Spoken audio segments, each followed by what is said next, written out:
everyone.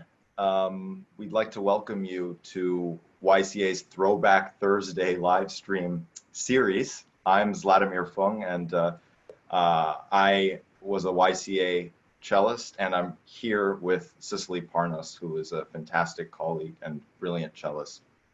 And we're going to talk to you a little bit about Cicely's debut concert with young concert artists. So, hello. Hello, thanks for having me. This is really wonderful, and I'm very excited to ask you a few questions about your life and your music making and your experience with YCA. Oh, thanks. Yeah, it will be really fun to revisit these memories now.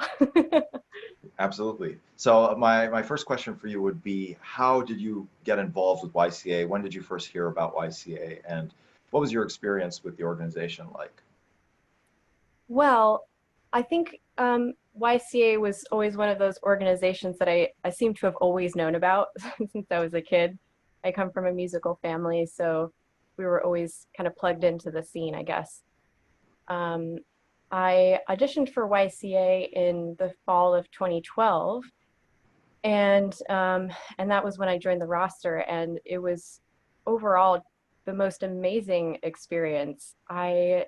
I've often thought over the years, when would I have ever gotten so much performance experience without YCA? And it completely changed me as a performer and a person, and really gave me an idea of you're going along, you're in school, and then suddenly you're doing that thing that you've always dreamed of doing, which is being out there and playing concerts. And so it was an incredibly exciting and fulfilling experience. Right. Wonderful. So when was your debut concert? And you mentioned that you were playing a lot of other concerts. So did you have other recitals that were, around your debut concert that were in the same program? And, what was that experience like? And how did you feel during your debut? Yeah, so my debut happened, I think the following season, so 2013, something like that. It's hard to remember now. And I definitely did have some run-throughs in, recital context, and which, as we all know, is invaluable when you're preparing for something big. Absolutely. But yeah, I remember being really, really nervous for the debut. It felt like a defining moment. And as a 20-year-old, everything has the highest of stakes. And yeah, and so I remember also going back and forth a lot on the program and not really being sure about it. And anyway, that's a whole other story. But yeah, it was one of the most exciting and memorable concerts of my life. Wonderful. So you mentioned that you were kind of toiling over deciding how to structure your program. What was that process like, and what did you eventually settle upon, and how did you make that decision? Yeah, so the struggle included again this feeling of, oh, this is a defining moment. And so I had a little bit of a crisis, and I remember calling Vicky from YCA and saying, Vicky, like, should I play all new music? I kind of want to play all new music. She's like, no, don't do that. I'm like, okay. All right, I'll tone it back. So yeah, I ended up playing Debussy Sonata, the fifth movement from Quartet for the End of Time, Cassadó solo suite, a commission, my first commission, and Brahms F major sonata. And I remember I spent many hours at the computer researching repertoire and trying to fit all these pieces together. And I remember the first half came together first. There was something that I just really loved about those three different pieces of Debussy, Messiaen, and Cassadó all together. And it was a really cool combination. And then I also knew that I really wanted to have at least one new music piece of new music on there. And then kind of, as you said earlier, a warhorse of the repertoire. Right, right. And I was very impressed. You know, I was listening to the recording of your recital. And I was very impressed with the imagination of the programming. So Oh, that's really terrific. thanks. So the first piece on your program, as you mentioned before, is the Debussy Cello Sonata.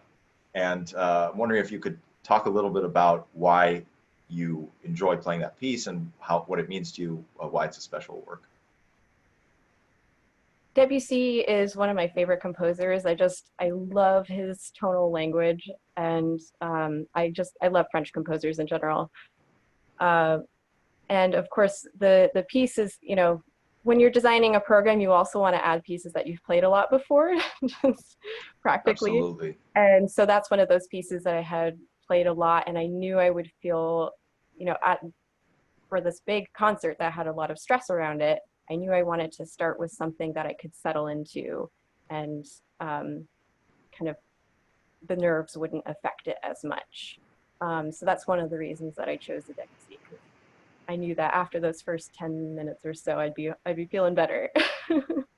Absolutely. I can definitely relate to that feeling. Yeah. So let's give this wonderful performance a listen. Or don't. Yeah.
So you also chose this movement from Messiaen's Quartet for the End of Time, the movement for cello and piano.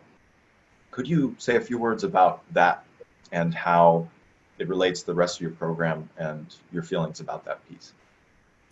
Yeah, so the Messiaen is one of those pieces that just goes straight to your heart, and it's, you know, you can't get away with not being moved by it in some very profound way. And and it has such an interesting history. It was written on, it was actually, that movement was originally written for the ondes martineau, which is a very early electronic instrument, sort of similar to the theremin. And and that's why it's super long, and you know, you can't fit all the notes in one bow, because it was written for this instrument that doesn't have that limitation. But I remember hearing a recording of it on YouTube and just thinking, I have to find a way to fit this on the program. It just speaks to me so deeply. So, and then I think there's programming is a funny thing. It's creative and strategic and lots of different things. And I think I just was more going on instinct when I was putting those three pieces together. There's something aesthetically about them that I liked together. Wonderful, wonderful.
So you also had a new work commissioned specifically for this recital.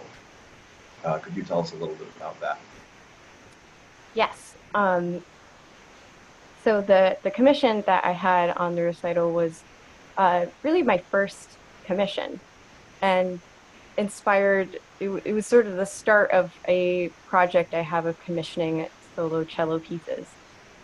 But this work in general is written by Peter John, who's an amazing and brilliant composer and pianist and multi-talented musician.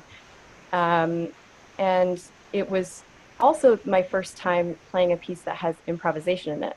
The second movement is all improvised.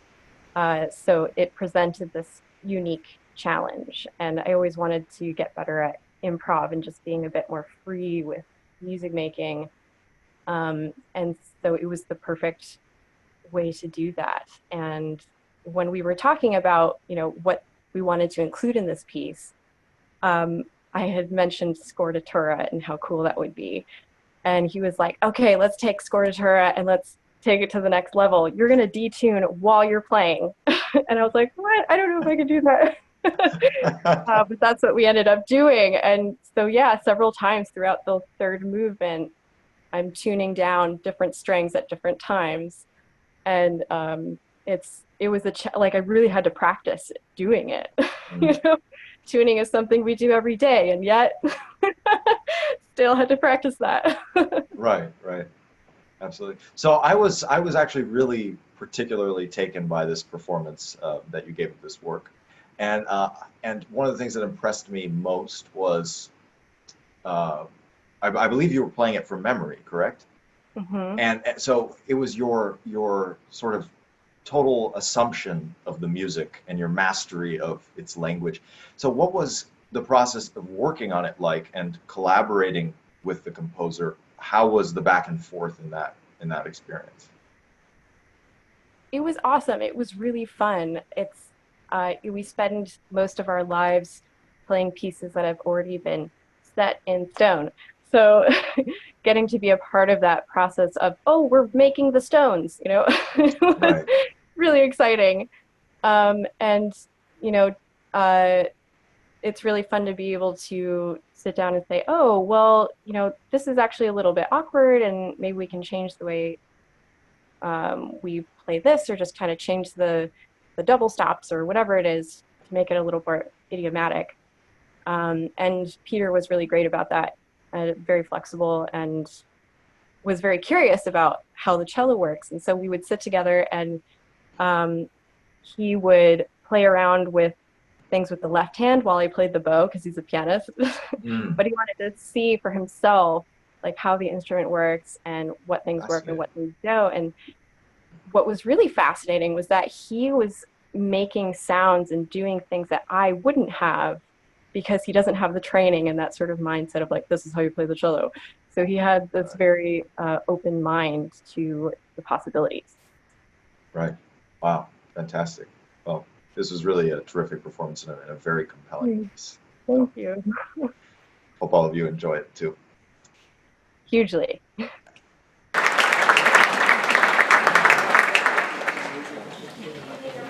thank you so much for coming tonight. It's wonderful to see you all here. I'd like to, first of all, thank YCA. They've done more for me than they will ever know.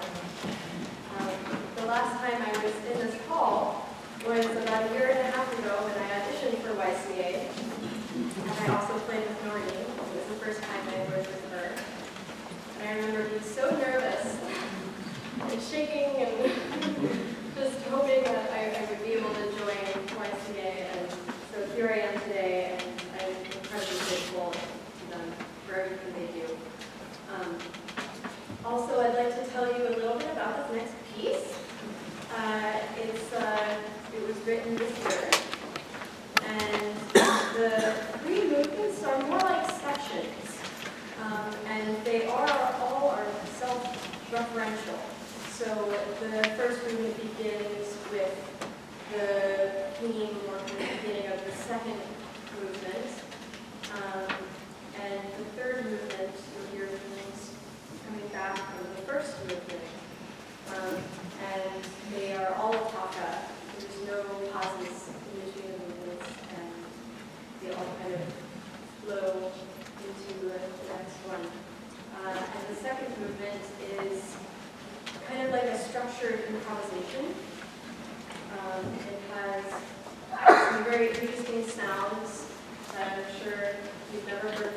And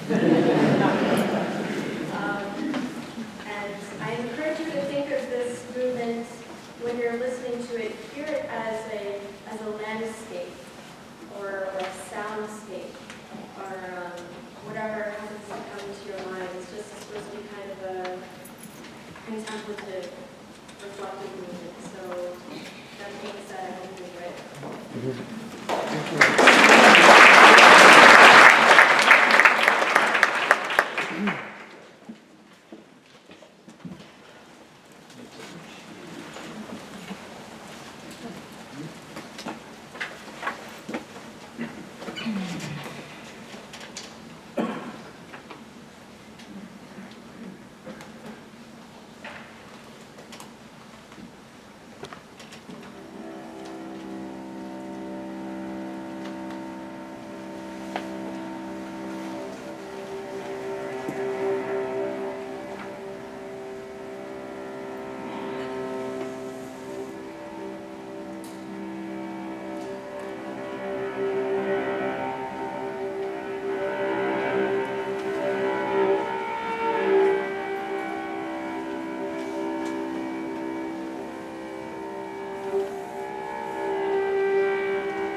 So I want to also ask, as we're nearing sort of the end of your program here, what your life has been like the past few months, past few years, and how your career has been evolving, and how also you see your career evolving in the future. Yeah, it's so interesting. Like I said earlier, you have this idea of what your career is going to look like. And what you end up realizing is that that's a very limited view of what it can be. And I feel that as we're moving through this crazy time, more and more possibilities are opening up for applications of our skills and our creativity. So, I expected my career to look like just playing concerts and recitals and concertos and things like that. And it's ended up being a lot more, which has been awesome. I started by doing some arranging, and one of my first projects was arranging the first Bach suite for 3 cellos. And that was the first part is the main part. I left that alone. The other two parts were written to sort of complement the main part.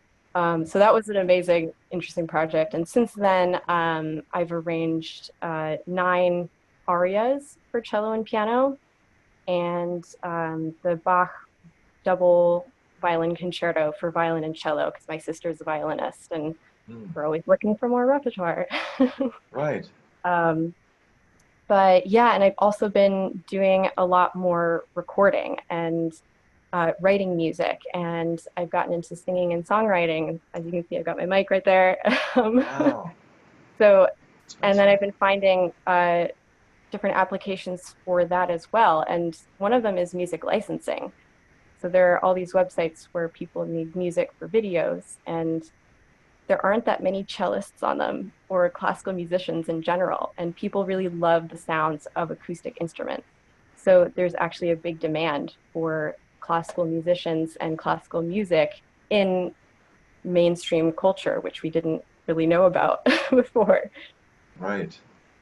So, so I've been doing a lot of that, and I actually just released an album called Blood and Strings, and it's all kind of like music licensing type music, but it also has the from the Zodiac on there, plus an extra movement. So it's been really interesting interfacing with music in this different way. Wow, that's amazing. I had actually no idea about that. So that's incredible to hear.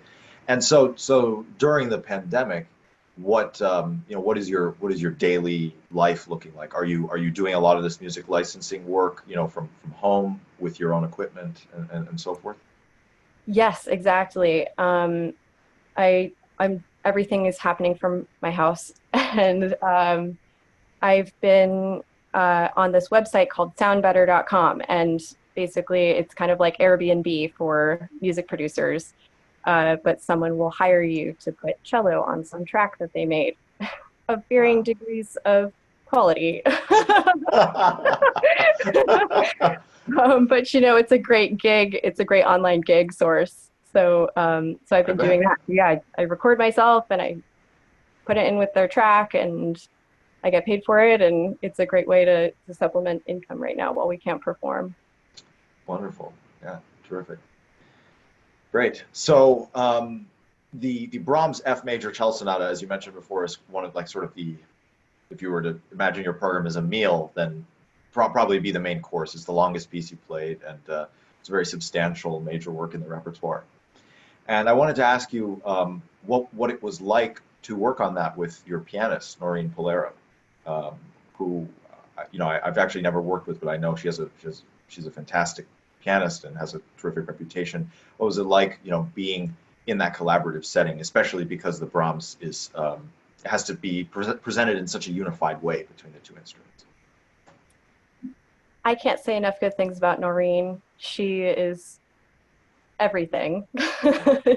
She's so great. And it's so great to work with her. She knows 500% more than I do about the repertoire, but she's so collaborative. And yeah, there's I don't know, there's just that, you probably have felt this, where when you have a pianist behind you who just is doing so much of the heavy lifting, you can just kind of float over the top and it feels great. Yes. And Noreen is sort of like that, where you just have 200% confidence in her. And I learned so much from her too, just by absorbing the music that she was making as well. Yeah, it was great overall. That's wonderful. Well, so here now you can see this fantastic performance that they both gave of the Brahms F major cello sonata. Yeah. All right. I actually have a funny thing that happened at that debut. I can't remember if it was that one or one of the other ones, but there was a typo in the program, and they didn't have the fourth movement in there. Oh. And so I got to the end of the third movement, and the audience was acting like it was the end of the program. I was like, That's so then I funny. played the last movement, and everybody was like, "What is going on?" Oh, that's pretty funny. Yeah, it was very weird.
mentioned before, before we started recording that you had gone through a bit of a sort of a reevaluation of your approach to the cello in the past, 6, 7 years.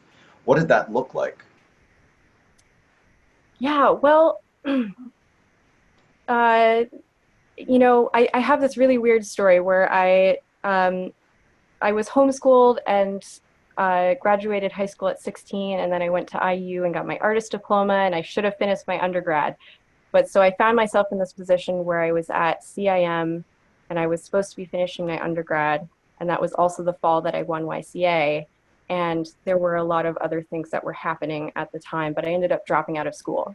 So I'm 19 years old. I don't have a teacher. I'm figuring this out on my own, basically. And so there were still, I know there were things at the time that I needed to fix in my playing, and I wasn't quite sure how. And so it kind of started this journey of me trying to fix things by myself and failing.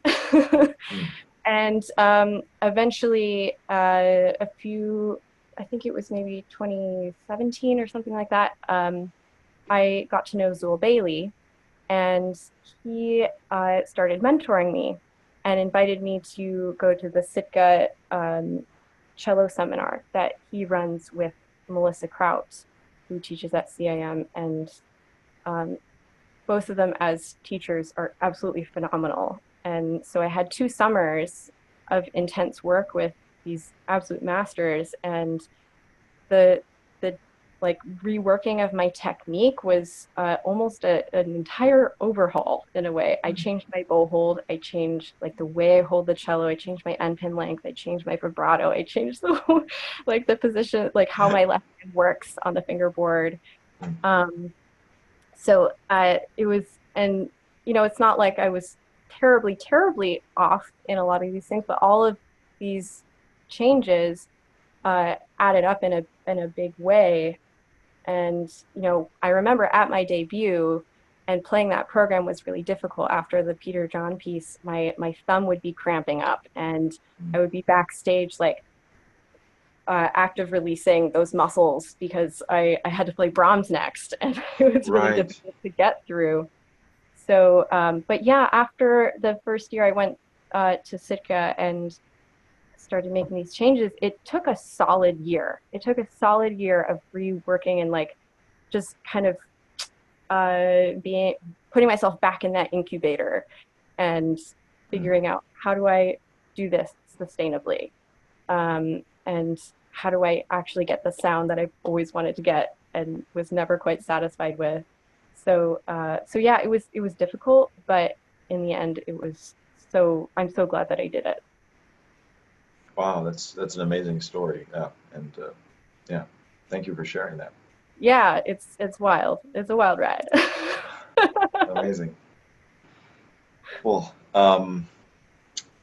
So you also played the Swan, I presume as an encore for your recital, right?